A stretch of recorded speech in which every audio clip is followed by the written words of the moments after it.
Hello viewers, কেমন আছো তোমরা? আশা করি সবাই ভালো আছো। তো সকাল সকাল আমি আমার সাইকেলটা নিয়ে বাসা থেকে বেরিয়ে গেলাম বাগেরহাট ষাট গম্বুজ মসজিদের উদ্দেশ্যে। তো ধীরে ধীরে আমি বাসা থেকে বেরিয়ে সাইকেলটা চালানো শুরু করলাম। আর এখান থেকে আমরা কিছুটা সামনে গিয়ে আমার জন্য অপেক্ষা করছে আমার বন্ধু মন আর তামিম। তো আমি ওইখান থেকে তাদের সাথে একসাথে হলাম, মন আর তামিম তাদের সাথে সংযুক্ত হয়ে একসাথে এরপর রওনা দিলাম। ওইখান থেকে রওনা হয়ে আমরা চলে এলাম সাইনবোর্ড বাজারে। এখান থেকে সাইনবোর্ড বাজার থেকে রওনা হয়ে আমরা দুই পাশের রাস্তার সুন্দর প্রাকৃতিক পরিবেশ উপভোগ করতে করতে সামনের দিকে এগিয়ে যাচ্ছিলাম। অ্যান্ড কিছুটা পথ পেয়ে পাড়ি দেওয়ার পরে আমরা চলে এলাম বাগেরহাট দরাটানা ব্রিজের উপর। নিচে রয়েছে দরাটানা নদী, অনেক সুন্দর একটা ভিউ। এটা কিন্তু দুপুর টাইম। আমি সাইকেলটা বাজারে একটা জায়গায় রেখে আমার বন্ধু বললো যে অনেক কষ্ট হচ্ছে, তারপর আমরা সাইকেলটা রেখে চলে আসলাম বাগেরহাট বাস স্ট্যান্ডের কাছে।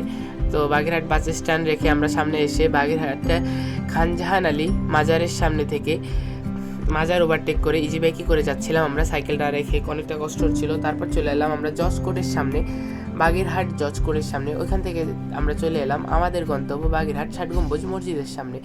এখানে দেখতে পাচ্ছ রয়েছে অসংখ্য পর্যটক। তোমরা দেখতে পাচ্ছ আজকের দিনটায় ভাই এমনিও পর্যটক হয়। এটা ষাট গম্বুজ মসজিদ বাংলার বাগেরহাটের ঐতিহ্য, বাংলার ঐতিহ্য। এখানে অনেক মানুষ আসে, এটা সবাই জানে।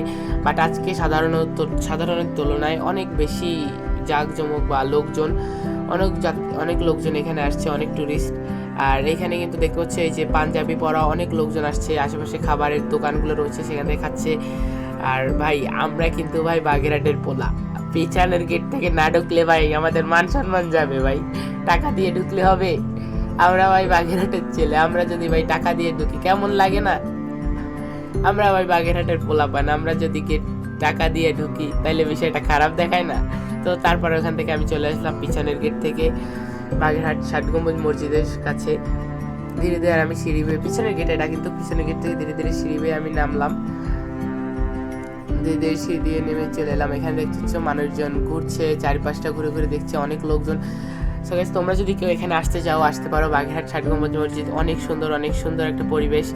যে কেউ দেখতে আসতে পারো। এখানে দেখতে পাচ্ছ ওই যে বাবা হেলাম দিয়া ছবির পোস্ট, এই ইয়ো মোমো আই এম জেন্টলম্যান, ছবি তুলছে সবাই আর কি। সো তারপরে আমি এখান থেকে ঘুরে ডান পাশে চলে এলাম। সো গাইস, এখানে একটা কাহিনী ঘটে আমার সাথে। তোমরা দেখতে থাকো, পুরো ভিডিওটা বুঝবা কাহিনীটা। এখানে দেখতে পাচ্ছ ভিতরে কিন্তু মানুষজন নামাজ পড়ছে ষাট গম্বুজ মসজিদের ভিতরে। নিচে কিন্তু ফ্লোর ইট দেওয়া, আর ইটগুলো দেখতে পাচ্ছ কত পুরোনো দিনের। ইটগুলো দেখলেই বোঝা যায় এই মসজিদ, এই মাজার কত দিনের পুরনো। তো গাইস, আমি কিন্তু এবার থেকে ডান পাশ থেকে মাঠ থেকে হাঁটতে হাঁটতে এই যে একটা মেহগনি গাছ, কত দিনের পুরনো। নর্মাল হলেও ভাই 1000 বছরের পুরনো এই মেহগনি গাছটা। ভাই গাছটা যারা বুদ্ধিমান মানুষ ভাই তারা দেখলেই বুঝতে পারে। ভাই এখানে আসার পরে আমি খাইছি একটা কট বলা যায় না, বাট ভালো গাছ, সমস্যা নেই, এটা কোনো ব্যাপার না। আমি এখানে এসে দাঁড়াই, তখন এই দুইটা আঙ্কেল ছিল এখানে। তারা বলে আমাকে একটু ছবি তুলে দাও ভাইয়া। তো তারপরে তাদেরকে সুন্দর করে পোস্ট মেরে একটা ছবি তুলে দিলাম। ভাই তাদের হাতে ছিল আইফোন। ও মাই গড, বড়লোকস, আই এম গরিবস। আমার কাছে এত টাকা পয়সা নেই আইফোন কেনার মতো, যাই হোক কিনবো ইনশাল্লাহ একদিন। তারপর তাদের ছবি তুলে দিলাম, তারা আমাকে ধন্যবাদ দিল, আমিও বললাম ইটস ওকে। তারপরে গাছটা দেখলাম অনেক বড় আর মোটা, কি ভাই কি মোটা গাছ, অনেক মোটা একটা গাছ। সো গাইস, তারপর এখান থেকে ধীরে ধীরে নেমে গেলাম। দেখতে পাচ্ছ আশেপাশে কিন্তু অনেক টুরিস্ট রয়েছে, এই যে ছবি তোলার জন্য এই গাছের পাশে অনেকে বসছে। অনেক সুন্দর একটা জায়গা দেখতে পাচ্ছ তোমরা। এই যে আমাদের যে ষাট গম্বুজ মসজিদ, আমার পিছনে রয়েছে অবস্থিত এই ষাট গম্বুজ মসজিদটি। অনেক সুন্দর একটি জায়গা, চারপাশে অনেক সুন্দর একটা ভিউ। এখানে চাইলে তোমরা বিকালবেলা দুপুরবেলা যে কোনো সময় ঘুরতে আসতে পারো। তারপরে আমি পিছনের গেট থেকে বের হয়ে যাওয়ার আগেই দেখলাম ঘোড়ার নদী এটাকে বলা হয়।